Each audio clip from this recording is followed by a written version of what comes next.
Commander, I've got Admiral Anderson on the QEC. Patching him through to you now. Shepard. Admiral, how are you holding up? Day by day, Commander. Yeah. Hackett sent me a message about this apartment. I want you to have it. Take it off my hands. Are you serious? You need a place that's yours. Somewhere to recharge, clear your head. Kaylee wanted us to settle down there.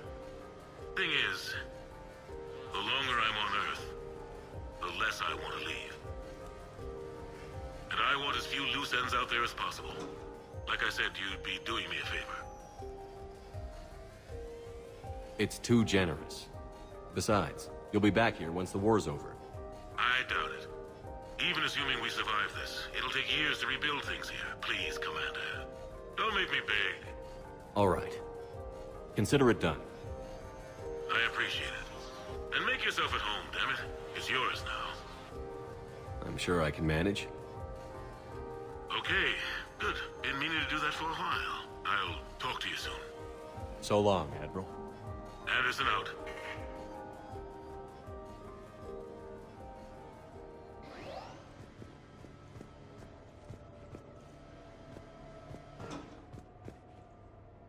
You never asked me about this, but my wife just called. My ex-wife.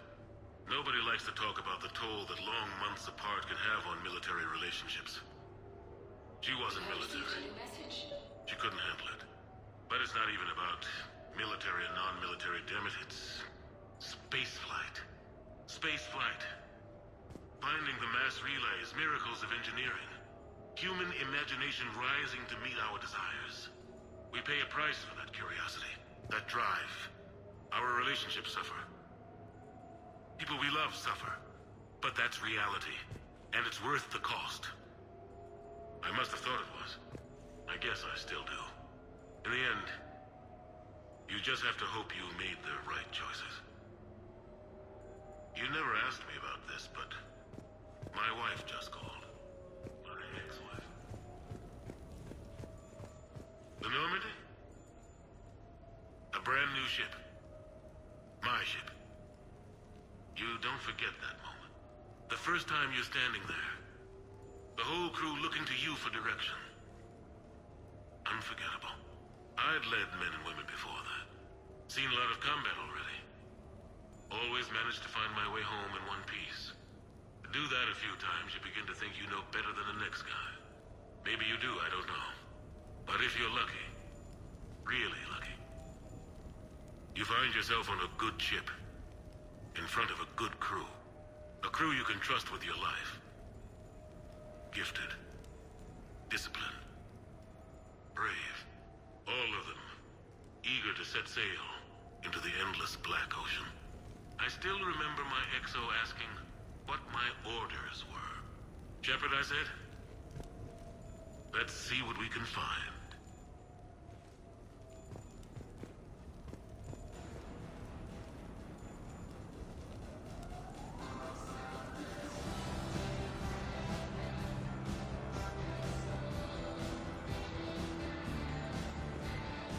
Embarrassing moments? I've got more of those than anyone will ever know. Only way to learn something. But if I had to pick one to share, I had just gotten promoted to N7. Full of myself, king of the castle. Found myself buying drinks for undesirables in some rundown bar in the wards. They toasted my recent promotion. Hell, they would have toasted Batarian slavers if it had got them more drinks. About the time my money ran out, my new friends turned on me. I was outnumbered. Things didn't look good. My plan to get out of there involved lots of punching. Well, that worked for a while. Then a table hit me. Or I fell down. When I came to, I saw a Solarian putting the rest of the troublemakers down. A Solarian? Moved like a damn cat, I swear. When everybody was out cold. Or running. He walked over and helped me up. N7, he asked. Yes, sir, I replied. He looked over my collection of unconscious friends, nodding. Not bad, human, he said. Then he walked away.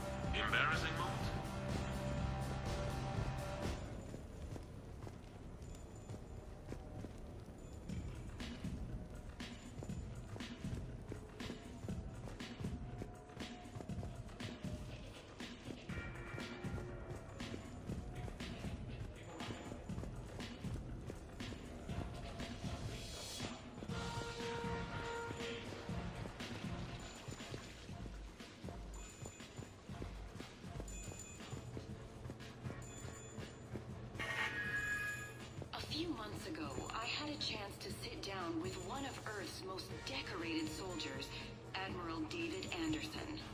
He was kind enough to answer my questions and talk about his career.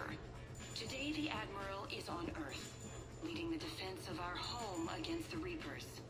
We have no communication with him or any soldiers on Earth, but we can't forget what they're doing for us. Tonight's show is dedicated to all of the soldiers out there, fighting and dying to keep us safe. Admiral Anderson, today marks the 30th anniversary of the N7 program. Can you describe your first day of training in this now famous program? The Interplanetary Combatives Training Program is all business from day one. How so? We're given basic gear, then separated and stranded on an asteroid with no nav data. The test ends when the last person runs out of oxygen. Sounds daunting. What happens to the ones who run out of air first? Out of the program. The best N7s can survive alone, but work together to survive even longer. That's very impressive, Admiral. Deep space survival training. That has to be so difficult. All of it would take such strength of character. Well, just plain strength. But then, you seem like a strong person. I'm sorry. Is there a question in there? Well, does the program make the man? Or do you think you were born for this? It's a bit of both, I suppose. Every soldier reaches a point in their career, sometimes more than once, when they are asked to give more than they ever thought they could. That moment is the test. I've seen men and women, almost sure to fail, persevere long past the point of breaking. That experience changes them. Others, with all the gifts and abilities, fail in that moment. Sometimes they pick themselves up and carry on. Sometimes they're just done. What about you? What was your moment? I've had a few. None of which I'd like to share. But I think the toughest tests are still ahead of me. What makes you say that? Call it a hunch. Soldier's intuition? Something like that. Do you trust your intuition? I mean, do you follow your heart over your mind? Well, it depends on the day. No, I suppose if I were to be honest, I do trust my instincts. The problem is, war isn't orderly. And the enemy is never predictable. Even the most experienced veteran is going to find themselves in situations they haven't trained for. In those instances, and there's more than I'd like to admit, your instincts are the only thing keeping you alive. That, and the men and women you're fighting beside. But soldiers are only as good as their leader, isn't that true? Yeah. A good leader can make an okay squad great. A bad leader, well, war tends to make examples of them. What makes a good leader, then? A good leader is someone who values the life of his men over the success of the mission, but understands that sometimes the cost of failing a mission is higher than the cost of losing those men. That's a terrible line to have to walk. Yes, it is. But war is a terrible thing. Thank you for your time, Admiral. Thank you. The remainder of this interview was to take a more personal look at Admiral Anderson's life. It wasn't finished when the Reapers invaded. We can only hope that the Admiral and the soldiers under his command survive to tell us the rest of their stories. I'm Kalisa Al-Jalani. Thank you for watching.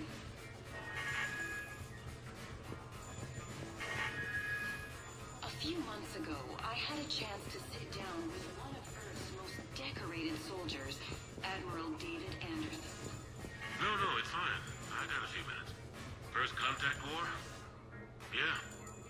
I was there. My first real combat. First for a lot of us. I remember one night early in the war.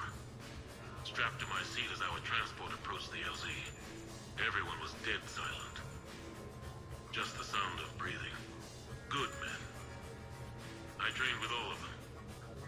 We're always joking and horsing around, but not this time. Just the rattle of the shuttle. And that heavy breathing. Everyone was thinking the same thing. We're off to fight alien invaders. Aliens. Think about that. We all grew up wondering what was out there. If we were alone in the universe. Now we knew. We weren't alone. And we were in trouble. So there we were. About to face an enemy as different and unknown as we could imagine. I knew I had to say something, keep the men relaxed. So I turned to the soldier beside me, Hendrix, I think, and asked him how his mother was doing. Fine, he said. Why? Because I heard your mom was so ugly the Marines thought she was a Turian. Almost shot her. I got a few smiles. Then Hendrix turned to me and said, Hell, Anderson, I heard it was a picture of your mama that started this goddamn war in the first place. Scared the Turians shitless. Everyone had a good laugh at that. And the boys fought great that night. Sometimes that's all it takes. A joke, a pat on the back. Just a little reminder that everything's gonna be okay. No, it's fine. I got a few minutes. First contact.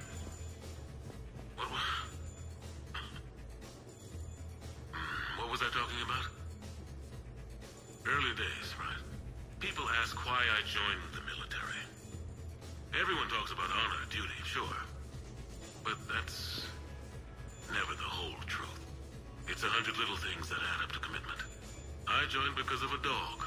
Yeah, a dog. This patchy, mean son of a bitch that used to bark at me every day on my way to school. He'd snarl and I'd start running. Scared the hell out of me.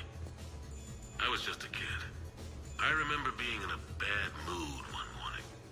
Angry, I can't recall why. When that dog started in on me, I snapped. Started barking right back. We both kept at it until we had nothing left. Dog never bothered me again. Why'd I join the military? Sometimes you just gotta howl to make things right.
Sure, I can talk about Commander Shepard.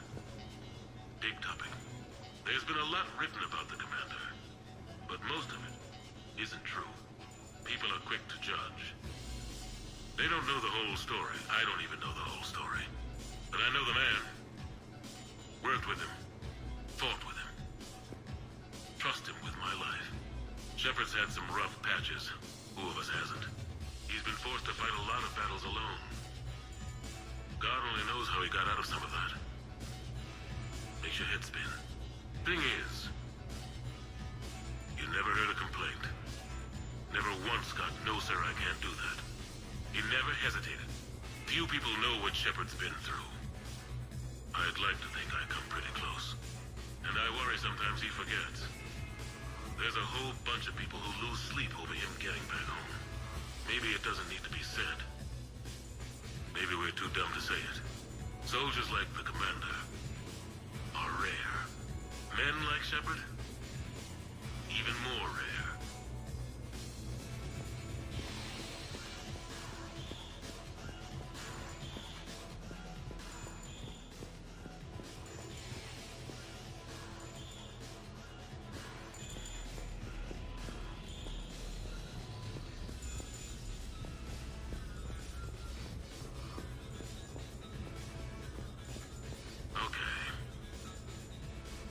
Your new questions here. As a leader, do I ever feel that the ends justify the means? Spirit of law over word of law. I'm not going to touch that with a 10-foot pole, but I think I know what you're after. You're referring to the way I, arranged to have the Normandy released to Commander Shepard before the Battle of the Citadel. I'm not sure how valuable hindsight is to the military. Obviously, it worked out for the best. Without the Normandy and Commander Shepard free to do what they needed to do, what we needed them to do, Saren might have taken the Citadel. I think it's clear what a different galaxy this would be if that had happened. I did what I had to. If I had been wrong, I would have gladly accepted the repercussions. The real trick is never being wrong. If you're looking for more action and less philosophy in these notes, let me know.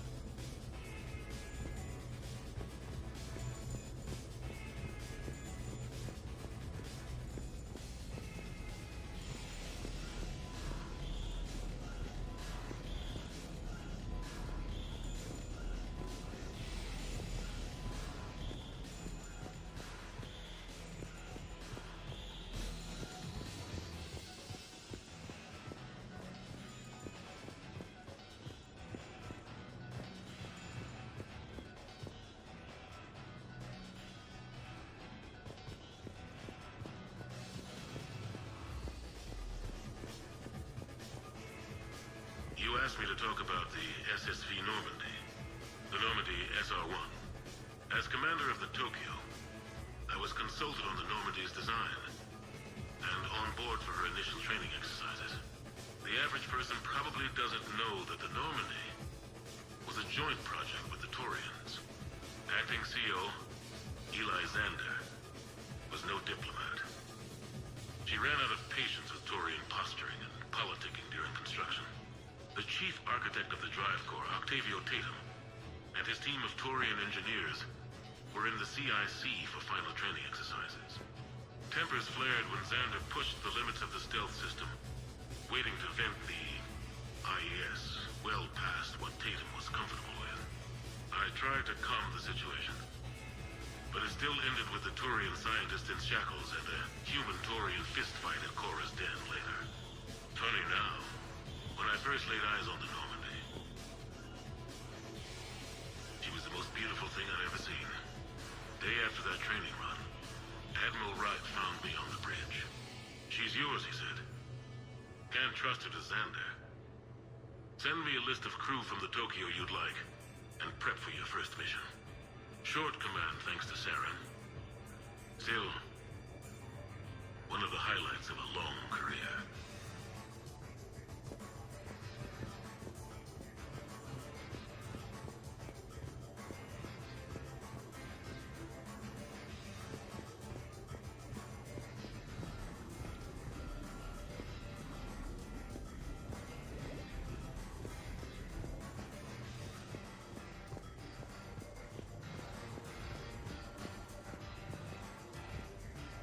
Turians?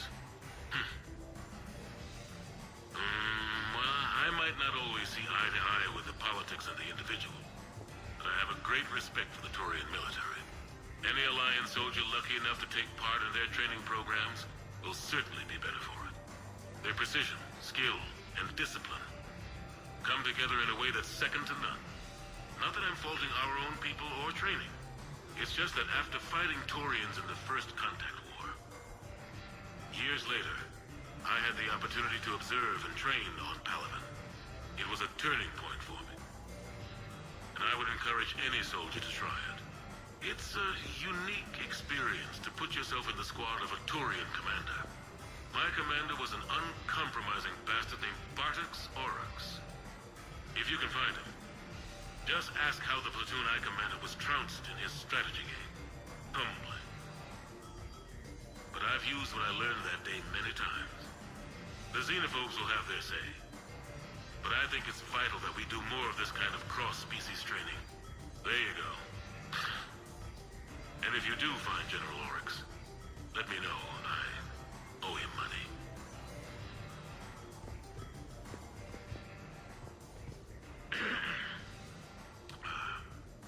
Okay. So, Tombstone data. Admiral David Edward Anderson. Not sure why anybody would be interested, but thanks for asking. I was born in London, June 8th, 2137. The last of 3 children born to Ursula and Paul Anderson. A nurse and a flight mechanic, respectively. But that's a little dry. And someone's gonna spice this up, right? Never been much for the spotlight. Anyway, where was I? It was a second marriage for my parents. They were almost 50 by the time they had me. My mother worked shifts, so my father would often take me to the base. While he worked, I watched transport ships and fighters take off. Worked his whole life around space travel, my father. But he never left Earth. Not for a day. He was a good man. But that's just a side note. Don't put that in. Who is it, Kaylee?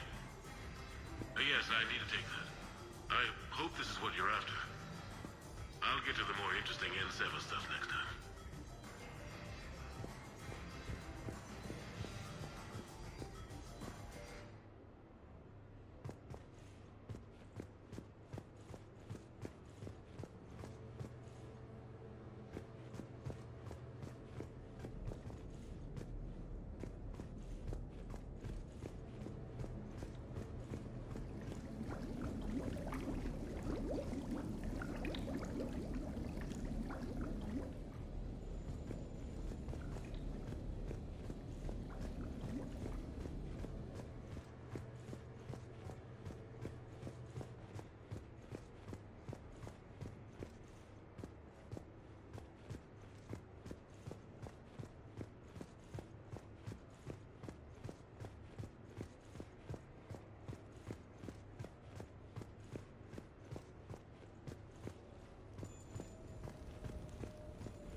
Ah, Commander Shepard, your table is ready.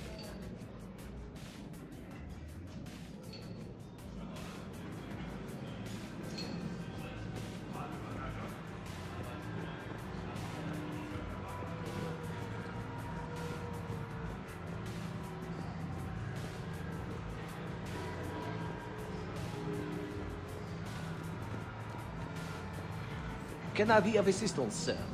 Just looking around. Very good, sir. Enjoy your evening. Yes, those are real fish.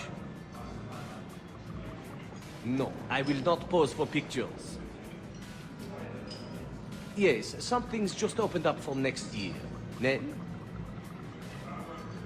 Can I be of assistance, sir? Just looking around. Very good, sir. Enjoy your evening.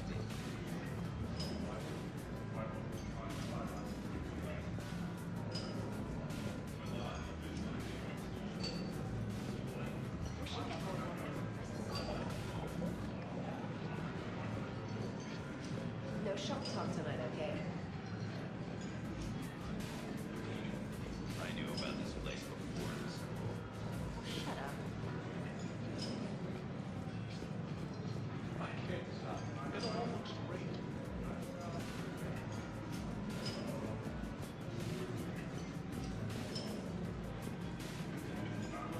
Dinner booked 7 months in advance. Tonight must be perfect. It will be. I can feel it. So, is this authentic French sushi?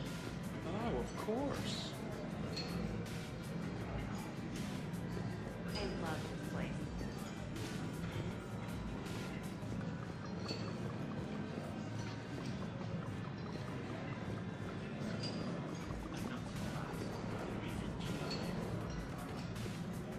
Good evening. Would the gentleman care for a drink? Maybe later. I'm meeting a friend. Very good. Enjoy your evening. Good evening. Would the gentleman care for a drink? Maybe later. I'm meeting a friend. Very good. Enjoy your evening.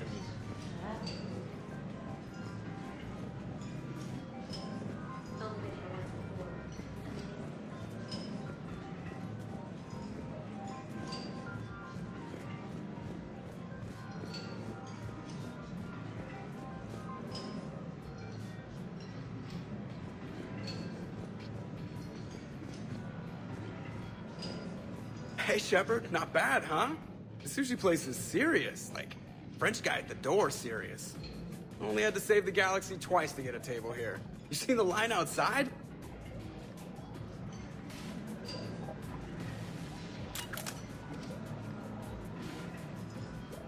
But here I am, drink in hand. Best pilot in the universe and a rock star. Any news from the Normandy? Oh, you know, maintenance stuff. It's hard knowing a bunch of strangers or poking around in my ship. I mean, your ship. The best thing we can do right now is Parker and let the techs do their work. Yeah, you're right.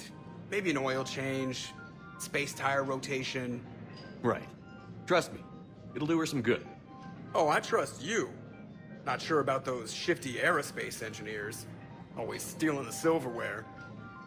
It's not easy to hand the ship over to somebody else. I just don't want anybody touching her but me. That sounded a little weird. Not from you. Ouch. So, Commander, your email said it was important. What's up? My email? I'm here because I got a message from you. The hell? I didn't send anything. Commander! Excuse me. Sorry. Alliance business. Commander, this is urgent! Come on, we haven't even gotten the appetizers yet. Commander Shepard, I'm Staff Analyst Maya Brooks. Alliance. Excuse me. Alliance Intelligence. There are people trying to kill you. Yeah, I think he's aware of that. No, I don't mean Cerberus and the Reapers. I mean other people. New people. It's... Someone is hacking your account. Comm channels, personal records. They're targeting you specifically. Big mistake. Oh man, there's the angry face. From the top. What do you know? Excuse me, you don't have a reservation. Good evening, ladies and gentlemen. Tonight's performance is brought to you by random acts of violence.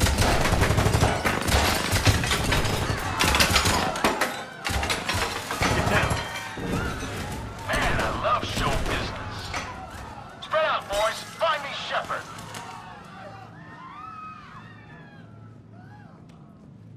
Stay there. I'm coming. Joker?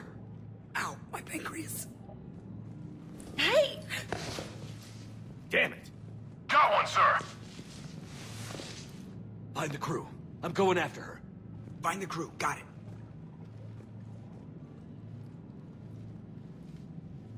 Hey.